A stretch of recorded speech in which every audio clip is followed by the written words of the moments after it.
Hello friends, welcome back to my channel. कैसे हैं आप सब लोग? I hope you all are good. ये ब्लॉग है फ्रेंड्स मेरा मंडे का, जहाँ पर मैं गई हूँ अपने दीक्षा ग्रहण संस्कार के लिए। मैंने अभी तक दीक्षा नहीं ली थी, हमारी फैमिली में ऑलमोस्ट सभी लोगों ने ले ली है। तो अब फाइनली मेरा वो डे आ गया जब मैं दीक्षा ले रही हूँ। सो ये हमारे गुरुजी हैं जो कि पौड़ी में रहते हैं और अयोध्या में भी रहते हैं। मतलब इनके आश्रम जो हैं वो पौड़ी और अयोध्या दोनों जगह पर बने हुए हैं। और ये हमारे शहर में ना कभी कभी आते रहते हैं, साल में एक दो बार। हमारे एक गुरु भाई का घर है, वहीं ये मोस्टली आते हैं। तो हम लोग अंदर गए तो रूम जो था वो काफ़ी भरा हुआ था, भजन वगैरह हो रहा है, तो हम वहीं बैठ गए थे।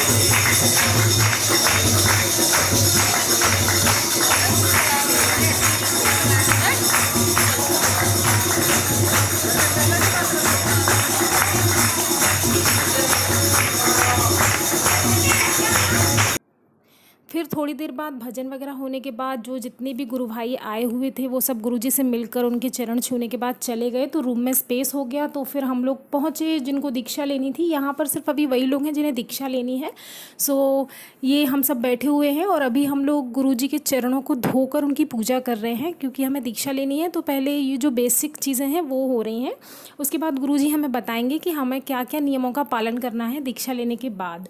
सो अभी यहाँ पर हम लोग वही कर रहे हैं, उनकी आरती वगैरह होगी अभी। और मैं और ये जो ब्लू साड़ी में है वो है मेरी भाभी, मतलब मेरी चाचा जी की बहू हैं।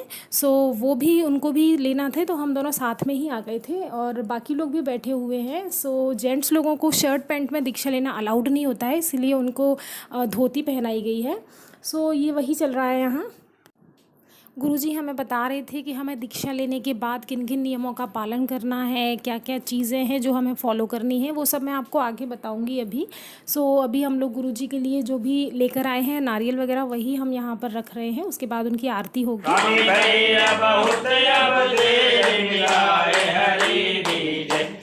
जय जय जय गुरुदेव, ओम जय जय जय गुरुदेव, जय गुरुदेव, जय जय गुरुदेव। ओम। आरती के बाद गुरुजी सबको वन बाय वन अपने पास बुलाकर लगा रहे हैं तिलक। इसको रामानंदी तिलक कहते हैं और इस पर श्री रामचंद्र जी के चरणों की छाप जो होती है उसको हम अपने माथे पर लगाते हैं। सो वही सबको लगाने वाले हैं वो। गुरुजी ने हमको ये बताया था कि हमें 4 रूल्स जो हैं वो बेसिकली स्ट्रिक्टली फॉलो करने हैं एवरी डे, हमें करना ही चाहिए जो दीक्षा ले रहे हैं उनको। सबसे पहला रूल जो वो हमें तिलक अभी लगा रहे हैं वो हमें एवरी डे लगाना है। अगर हम बड़ा नहीं लगा सकते तो छोटा लगाएं, पर हमें लगाना है। और उसके बाद दूसरा रूल ये था कि हमें अपने गले में कंठी पहननी है, तुलसी की जो माला होती है ना वो पहननी है। उसके बिना अगर हम कुछ भी खाते पीते हैं तो वो अशुद्ध माना जाता है।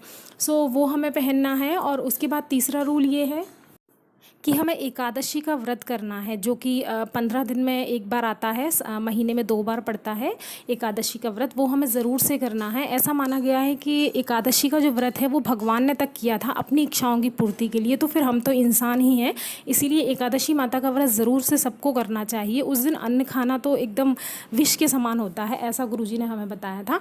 सो वो व्रत भी आपको दीक्षा लेने के बाद शुरू कर देना है। और नेक्स्ट रूल जो है वो उन्होंने एक हमें मंत्र दिया था, जो अभी यहाँ पर मैं आपको दिखाऊंगी। उन्होंने वो मंत्र है, और मंत्र सबके सामने नहीं बोला जाता, उसको गुप्त रूप से ही बताया जाता है जो दीक्षा ग्रहण कर रहा है उसको। सो उस मंत्र की आपको 60 मालाएं जो हैं वो एवरीडे करनी चाहिए। बाकी फिर आप पर डिपेंड करता है कि आपके पास कितना टाइम है, आप किस हिसाब से कितना कर सकते हैं, बट उन्होंने बताया कि 60 मालाएं करनी चाहिए। सो यहाँ पर मुझे भी तिलक वगैरह सब लग गया है, और ये कंठी दी है उन्होंने गले में पहनने के लिए, जो मैंने पहन ली थी फिर बाद में।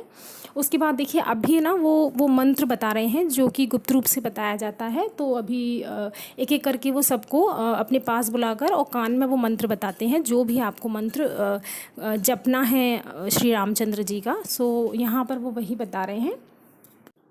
दीक्षा ग्रहण करने के बाद ही इतना अच्छा लग रहा था ना, बहुत ही ज़्यादा इतना सुकून और शांति मिलती है जब आप वो टीका माथे पर लगाते हैं ना, तो चेहरे पे एक अलग ही रौनक आ जाती है, बहुत ही सुंदर लगता है।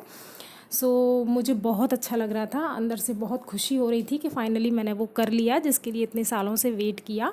ये उनका घर है जिनके घर पर गुरुजी हमेशा मोस्टली आकर रुकते हैं। मैं तो यही चाहूँगी कभी मुझे भी सौभाग्य मिले उनकी सेवा करने का, वो भी मेरे घर आकर पधारें। सो ये उनका किचन है और गुरुजी के साथ जो महंत आते हैं वही उनके लिए खाना बनाते हैं। सो वो बना रहे हैं और वान्या ने यहाँ पर भी बहुत शैतानी की थी। और फिर उसके बाद ये देखिए टीका जो गुरुजी ने मुझे लगाया था और गले में कंठी पहनी हुई है और ये देखिए कितना अच्छा लग रहा है और मेरा कंप्लीट लुक। उसके बाद मुझे जाना था वैक्सीन के सेकंड डोज़ के लिए। सो मैं वहाँ से चली गई वैक्सीनेशन के लिए। ये है वैक्सीनेशन सेंटर जहाँ पर मम्मी वान्या के साथ थोड़ा सा बिज़ी हो गई हैं ताकि मैं वैक्सीन लगवा सकूँ। सो उसके बाद मेरा नंबर आया और मैंने अपनी वैक्सीन का सेकंड डोज़ लगवाया। थैंकफुली मुझे सेकंड डोज़ में कोई भी प्रॉब्लम नहीं आई जितनी फ़र्स्ट डोज़ में आई थी। सो बस फ्रेंड्स दैट्स इट। वैक्सीन के बाद मैं घर चली गई थी और यही है मेरा मंडे का ब्लॉग। अगर आप लोगों को मेरे वीडियोस फ्रेंड्स पसंद आते हैं तो प्लीज़ लाइक कीजिए, चैनल को सब्सक्राइब कीजिए, फ्रेंड्स एंड फैमिली के साथ शेयर कीजिए। फ्रेंड्स मिलते हैं नेक्स्ट वीडियो में, तब तक के लिए बाय बाय एंड टेक